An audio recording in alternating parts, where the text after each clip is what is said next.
నమస్తే. ఇన్నాళ్ళు నన్ను సపోర్ట్ చేస్తూ, ఎంకరేజ్ చేస్తూ మీ ప్రేమని నాకు అందిస్తున్న ప్రతి ఒక్కరికి కృతజ్ఞతలు. అలాగే ఈ వీడియో కూడా ఖచ్చితంగా మీకు ఉపయోగపడుతుంది. లైక్, షేర్ అండ్ సబ్స్క్రైబ్ చేసి మీ సపోర్ట్‌ని నాకు అందించండి. అలాగే ఈ వీడియో పట్ల మీకున్న అభిప్రాయాన్ని కామెంట్ సెక్షన్‌లో కామెంట్ చేసి తెలియజేయండి. ఇప్పుడు వీడియోని చూద్దాం. నక్షత్రాల గురించి చెప్తూ ఉన్నారు. విశాఖ నక్షత్ర జాతకులు ఎలా ఉంటారు అనేది ఒక్కసారి మీ ద్వారా. విశాఖ నక్షత్రం గురించి చెప్పాలి. విశాఖ నక్షత్రం అంటే స్టార్ ఆఫ్ పర్పస్. గురు నక్షత్రం కానీ ఒక పర్పస్ ఉంది, అంటే స్పిరిచువలైజేషన్ ప్లస్ మెటీరియలిజం రెండు బ్యాలెన్స్ చేస్తారు. ఇటు ఇది మొత్తం కాదు, ఇది ఇటు మొత్తం కాదు, రెండింటికి బ్యాలెన్స్ విశాఖ నక్షత్రం.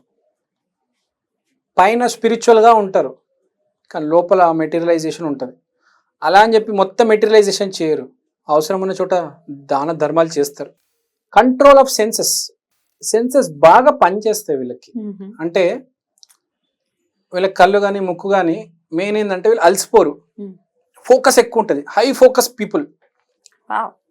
సో ఫోకస్ ఎక్కువ ఉండడం వలన మనిషి ఏం చేస్తాడంటే సాయంత్రం 4-5 అయిన వెంటనే కొంచెం పంచేంద్రియాలు డౌన్ అయిపోతాయి. ఈ విశాఖ నక్షత్రం వాళ్ళకి, వేరే నక్షత్రాలు వీళ్ళకి డౌన్ వీళ్ళకి ఆటోమేటిక్ బై బర్త్ సెన్సెస్ కొంచెం బాగా పనిచేస్తాయి. చూపు కానీ మెయిన్ ఏంటంటే ఇంట్యూషన్ మెయిన్ ఇంట్యూషన్ ఉంటుంది. ఎవరు మోసం చేస్తారు, ఎవరు అబద్ధాలు చెప్తున్నారు, ఇది మాత్రం విశాఖ నక్షత్రం మించి అబద్ధాలు మాట్లాడితే చెప్పేస్తారండి వాళ్ళు. 1 minute 1 second వీడు ఎందుకు వచ్చాడు అని పర్పస్ చూసి చెప్పేస్తారు. వీడు డబ్బుల కోసం వచ్చాడు, వీడు మోసం చేయడానికి వచ్చాడు, వీడు నా దగ్గర బట్టలు అమ్మడానికి వచ్చాడు, వీడు నా దగ్గర రేట్ తగ్గిద్దామని వచ్చాడు. వాళ్ళకి ముందే తెలిసిపోతుంది. ఇప్పుడు ఎలా అంటే సద్గురు కానీ రమణ మహర్షి కానీ ఒక మనిషి వస్తే ముందే ఐడియా వచ్చేస్తుంది. అది వాళ్ళంటే సాధకులు. రమణుల గురించి మాట్లాడుకుంటే అతీతులు కదా, they are par excellence. So వీళ్ళకి కూడా కొంచెం ఉంటది. ఇప్పుడు కొందరు ఏంటంటే విత్ ద ఫ్లో వెళ్ళిపోతారు, అండ్ మోసం చేసేదాకా తెలీదు. వీళ్ళు అట్లా కాదు, మనిషిని బాగా చదవగలుగుతారు విశాఖ నక్షత్రం. అది అద్భుతమైన క్వాలిటీ ఉందండి విశాఖ నక్షత్రం చెప్పాలంటే. ప్లస్ వీళ్ళు హైలీ డిప్లొమాటిక్, అంటే నిజము చెప్పరు, అటు అబద్ధాలు చెప్పరు, మధ్యలో ఒక దారి ఎంచుకొని అలా చెప్పుకుంటూ వెళ్ళిపోతారు. మీ వయసు ఎంత అంటే మరీ అంత కాదు మరీ ఇంత కాదని చెప్తారు, వయసు మాత్రం చెప్పరు. మీ శాలరీ అంటే మరి మా శాలరీ కాదులేండి, మీ అంత కాదులే అండి, మీరేదో లక్షల్లో అనుకుంటారు, అంత లేదండి, ఆ వేలల్లోనే ఉందిలే అని అంటారు. అది 99,000 ఉంటుంది చెప్పరు. చెప్పరు. సో డిప్లొమాటిక్ గా ఉంటారు, హైలీ డిప్లొమాటిక్. కొంతమందితో ఫ్రెండ్షిప్ చేయగలుగుతారు, వీళ్ళందరితో ఫ్రెండ్షిప్ చేయలేరు. టార్గెట్ ఉంటుంది మనిషికి, ఒక టార్గెట్ తో వస్తాడు. ఇప్పుడు ప్రతి మనిషి ఆఫీస్కి ఎందుకు వస్తాడంటే రీజన్స్ అంటే, ఒక మనిషి నిద్రపోవడానికి వస్తాడు, నిద్రపోతాడు కూడా, నిద్రపోతాడు కూడా. ఒక మనిషి పని చేద్దామని వస్తాడు, ఒక మనిషి పాలిటిక్స్ చేద్దామని వస్తాడు, వీడు ఎదుగుదామని వస్తాడు, అన్ని చేసి ఎదుగుదామని వస్తాడు, ఒక టార్గెట్ తో వస్తాడు. ఒక ఈ పదవి ఎక్కాలి నేను అన్నట్టు ఎదుగుతాడు కూడా గ్యారంటీ. ఎందుకంటే వీడికి అన్ని కళలు ఉన్నాయి, హైలీ డిప్లొమాటిక్ కదా, సీనియర్తో ఎలా మాట్లాడాలి బాగా తెలుసు. ప్లస్ గురు నక్షత్రం కాబట్టి అదృష్టం ఉంది కాబట్టి మనిషికి. మెటీరియలిస్టిక్ ఉన్న వాళ్ళకి అదృష్టం తక్కువ, కానీ విశాఖ నక్షత్రంలో గురు కటాక్షం ఉంది కాబట్టి వీళ్ళు ఎంత మెటీరియలిజం చేసినా అదృష్టం ఉంది కాబట్టి మనిషి రైజ్ అవుతాడు. ఎందుకంటే మనిషి ఎంత ఎదిగినా కూడా డబ్బుతో ఎంతో కొంత సాయం చేస్తాడు. మనిషి ఎదిగే కొద్దీ మర్చిపోతాడు వేరే వాళ్ళని కదా.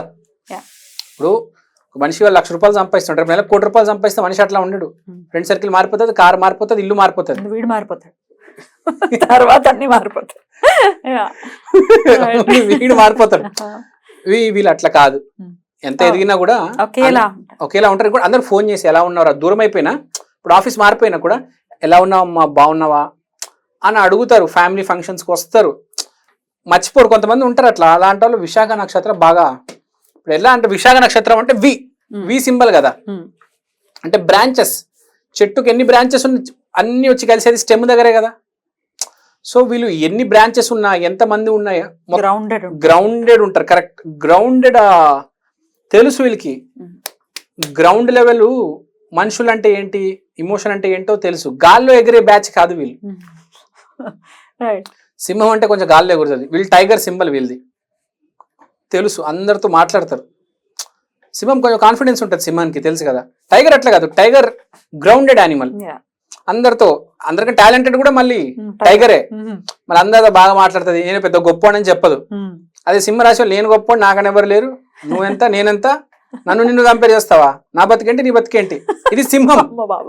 టైగర్ అట్లా కాదు, బాగున్నావా, ఏం చేశారు, మజ్జి పులుసు చేశారా, అంటే ఎంత విపరీతమైన ధైర్యము విపరీతమైన బలం ఉన్నా చిన్న చిన్న టాపిక్స్ చాలా ఇమోషనల్ గా ఉంటుంది, ఈజీ హ్యాపీ కూల్ గా వెళ్తున్నా, వర్షం పడుతుంది జాగ్రత్త, ఇది టైగర్. సింహం అట్లా కాదు, మాకు హెలికాప్టర్ ఉంది, అరుణాచలం చుట్టూ హెలికాప్టర్ల ప్రదక్షిణలు కొడతా నేను, ఈ రేంజ్ లో మాట్లాడతాడు. సో ఇది ఉంటుంది కొంచెం. సో మంచి గుడ్ పీపుల్ విశాఖ, ఓవరాల్ గా మంచోళ్ళు. బట్ కోపం చాలా ఎక్కువ విశాఖ అనేది వింటాం. ఎందుకంటే టైగర్ కి ఇంజస్టిస్ జరిగినప్పుడు, అధర్మం ఎదురైతే విపరీతమైన కోపం వస్తుంది.